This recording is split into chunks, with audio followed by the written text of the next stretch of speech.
नमस्कार दोस्तों, आपका स्वागत है। आज की इस वीडियो में दोस्तों आपको बता आखिर द्रौपदी के किस पाप के कारण उसका भरी सभा में चीरहरण हुआ। तो आइए जानते हैं कि द्रौपदी ने कौन सा पाप किया था जिसके कारण अनेक योद्धाओं से खचाखच भरे हुए हस्तिनापुर के सभा भवन में उसके वस्त्र उतारकर उसे नग्न करने का प्रयत्न किया गया। जब धर्मराज युधिष्ठिर कौरवों से जुआ में अपना सब कुछ हार गए और द्रौपदी को भी दांव पर लगाकर हार गए, तब दुर्योधन ने अपने भाई दुशासन को द्रौपदी को बीच सभा भवन में लाकर उसके वस्त्र उतारने का आदेश दिया। दुशासन जब पांचाली का चीर खींचने लगा तो उसने सभा भवन में उपस्थित सभी लोगों से मदद मांगी, लेकिन किसी भी व्यक्ति ने द्रौपदी की कोई मदद नहीं की। अंत में द्रौपदी ने अपने आप को असहाय जानकर उसने भगवान श्री कृष्ण को याद किया और उनसे अपनी लाज बचाने की प्रार्थना की और उनसे पूछा कि हे भक्तवत्सल, आप तो कहते हो कि मानव को अपने पाप और पुण्य कर्मों का ही फल उसका मान और अपमान कराता है। तो हे करुणा निधान, मैंने कौन सा ऐसा पाप कर्म किया है जिसके कारण आज अनेक महारथियों से भरी राज्यसभा में सबके सामने मेरा चीरहरण हो रहा है। तब भगवान ने द्रौपदी को उसके पूर्व जन्म का स्मरण कराया। कथा के अनुसार अपने पूर्व जन्म में द्रौपदी एक राजकुमारी थी। एक दिन जब द्रौपदी अपनी सखियों के संग गंगा स्नान के लिए जा रही थी तो उसने देखा कि गंगा में एक संत स्नान कर रहे थे और उनके अंग वस्त्र गंगा के किनारे रखे हुए थे।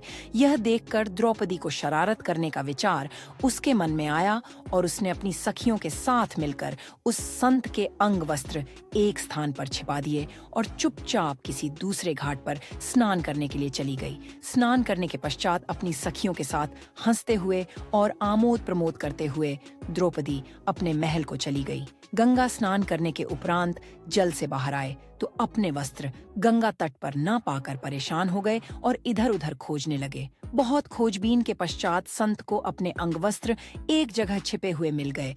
तब उस संत ने क्रोधित होकर श्राप दिया कि आज जिसने भी मेरे साथ ऐसा घृणित परिहास किया है और मेरे वस्त्र हरण किए हैं, एक दिन उसे भी अपने वस्त्र हरण होने पर समाज के सामने लज्जित होना पड़ेगा। इसी श्राप के कारण द्रौपदी को यह अपमान झेलना पड़ा, परंतु भगवान श्री कृष्ण की भक्त होने के कारण भगवान ने उसकी पुकार सुनी और उसके चीर को बढ़ाकर उसके दोस्तों, अब जानते हैं कृष्ण ने द्रौपदी के पुकारने का इंतजार क्यों किया। महाभारत में द्युत क्रीड़ा के समय युधिष्ठिर ने द्रौपदी को दांव पर लगा दिया और दुर्योधन की ओर से मामा शकुनी ने द्रौपदी को जीत लिया। उस समय दुशासन द्रौपदी को बालों से पकड़कर घसीटते हुए सभा में ले आया। जब वहां द्रौपदी का अपमान हो रहा था, तब भीष्म पितामह, द्रोणाचार्य और विदुर जैसे न्यायकर्ता और महान लोग भी बैठे थे, लेकिन वहां मौजूद सभी बड़े दिग्गज मुंह झुकाए बैठे रह गए। द्रौपदी को घसीट कर लाया जा रहा था। तब तक भी द्रौपदी को यह भान नहीं था कि मेरा चीरहरण होने वाला है। जब दुशासन से भारी सभा में द्रौपदी की साड़ी उतारने के लिए कहा गया, तब द्रौपदी को इस बात का एहसास हुआ कि संकट बड़ा है। उस वक्त उनने अपने सबसे प्रिय सखा भगवान श्री कृष्ण का नाम पुकारा। गीता या उद्धव भागवत में श्री कृष्ण के सखा उद्धव उनसे इस संबंध में कई सवाल करते हैं। आओ जानते हैं। श्री कृष्ण उद्धव संवाद को उद्धव कहते हैं। हे कृष्ण, आप पांडवों के आत्मीय प्रिय मित्र थे। आजाद बांधव के रूप में उन्होंने सदा आप पर पूरा भरोसा किया। कृष्ण, आप महान ज्ञानी हैं। आप भूत, वर्तमान व भविष्य के ज्ञाता हैं। किंतु आपने सच्चे मित्र की जो परिभाषा दी है, क्या आपको नहीं लगता कि आपने उस परिभाषा के अनुसार कार्य नहीं किया? आपने धर्मराज युधिष्ठिर को द्यूत, जुआ खेलने से रोका क्यों नहीं? चलो ठीक है कि आपने उन्हें नहीं रोका, लेकिन आपने भाग्य को भी धर्मराज के पक्ष में भी नहीं। मोद्धा, आप चाहते तो युधिष्ठिर जीत सकते थे। आप कम से कम उन्हें धन, राज्य और यहाँ तक कि खुद को हारने के बाद तो रोक सकते थे। उसके बाद जब उन्होंने अपने भाइयों को दांव पर लगाना शुरू किया, तब तो आप सभा कक्ष में पहुंच सकते थे। आपने वह भी नहीं किया।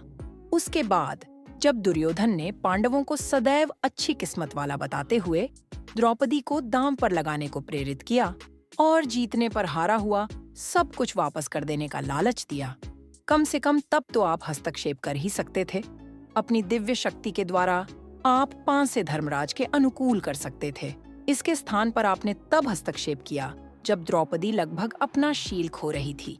तब आपने उसे वस्त्र देकर द्रौपदी के शील को बचाने का दावा किया, लेकिन आप यह दावा भी कैसे कर सकते हैं? उसे एक आदमी घसीटकर सभा में लाता है और इतने सारे लोगों के सामने निर्वस्त्र करने के लिए छोड़ देता है।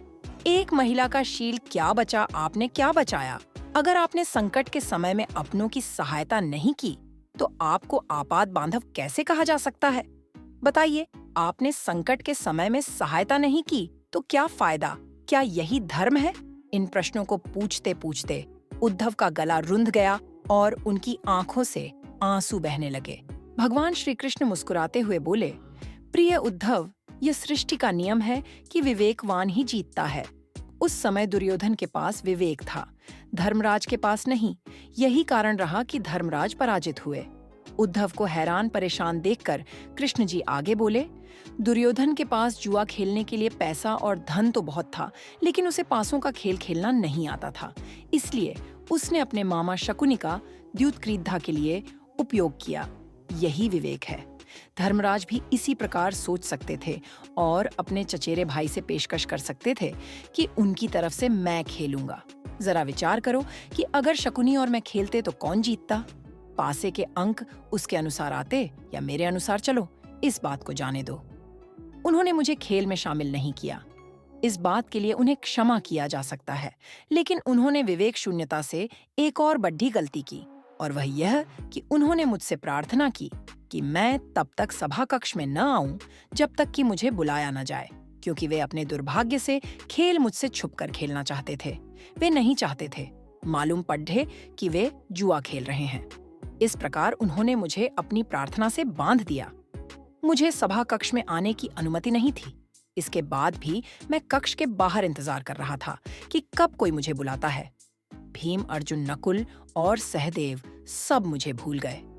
बस अपने भाग्य और दुर्योधन को कोसते रहे। अपने भाई के आदेश पर जब दुशासन द्रौपदी को बाल पकड़ डांटकर घसीटता हुआ सभा कक्ष में लाया, द्रौपदी अपनी सामर्थ्य के अनुसार जूझती रही। तब भी उसने मुझे नहीं पुकारा। उसकी बुद्धि तब जागृत हुई जब दुशासन ने उसे निर्वस्त्र करना प्रारंभ किया, जब उसने स्वयं पर निर्भरता छोड़कर हरि हरि अभयम, कृष्णा अभयम की गुहार लगाई। तब मुझे उसके शील की रक्षा का अवसर मिला। जैसे ही मुझे पुकारा गया, मैं अविलंब पहुंच गया। अब इस स्थिति में मेरी गलती बताओ। उद्धव बोले, कान्हा, आपका स्पष्टीकरण प्रभावशाली अवश्य है, किंतु मुझे पूर्ण संतुष्टि नहीं हुई। क्या मैं एक और प्रश्न पूछ सकता हूँ? कृष्ण की अनुमति से उद्धव ने पूछा। इसका अर्थ यह हुआ कि आप तभी आओगे जब आपको बुलाया जाएगा। क्या संकट से घिरे अपने भक्त की मदद करने आप स्वतः नहीं आओगे? कृष्ण जी मुस्कुराए। उद्धव, इस सृष्टि में हर एक का जीवन उसके स्वयं के कर्मफल के आधार पर संचालित होता है। न तो मैं इसे चलाता हूँ और न ही इसमें कोई हस्तक्षेप करता हूँ। मैं केवल एक साक्षी हूँ। मैं सदैव तुम्हारे नजदीक रहकर जो हो रहा है उसे देखता हूँ। यही ईश्वर का धर्म है। उलाहना देते हुए उद्धव ने पूछा, वाह वाह, बहुत अच्छा। कृष्ण, तो इसका अर्थ यह हुआ कि आप हमारे समीप खड्डीढे रहकर हमारे सभी दुष्कर्मों का निरीक्षण करते रहेंगे। हम पाप पर पाप करते रहेंगे और आप हमें साक्षी बनकर देखते रहेंगे। आप क्या चाहते हैं कि हम भूल करते रहें, पाप की गठरी बांधते रहें और उसका फल भुगतते रहें? तब कृष्ण जी बोले, उद्धव, तुम शब्दों के गहरे भाव को समझो।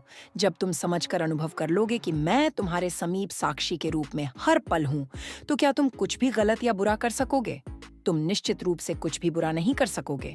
जब तुम यह भूल जाते हो और यह समझने लगते हो कि मुझसे छुपकर कुछ भी कर सकते हो, तभी तुम कठिनाइयों में फंसते हो। धर्मराज का अज्ञान यह था कि उसने माना कि वह मेरी जानकारी के बिना जुआ खेल सकता है। अगर उसने यह समझ लिया होता कि मैं प्रत्येक के साथ हर समय साक्षी रूप में उपस्थित हूँ, तो क्या खेल का रूप कुछ और नहीं होता? उद्धव मंत्रमुग्ध हो गए और बोले, प्रभु, कितना गहरा दर्शन है, कितना महान सत्य। प्रार्थना और पूजा पाठ से ईश्वर को अपनी मदद के लिए बुलाना तो महज हमारी परभावना है, किंतु जैसे ही हम यह विश्वास करना शुरू करते हैं कि ईश्वर के बिना पत्ता भी नहीं हिलता, तब हमें साक्षी के रूप में उनकी उपस्थिति महसूस होने लगती है।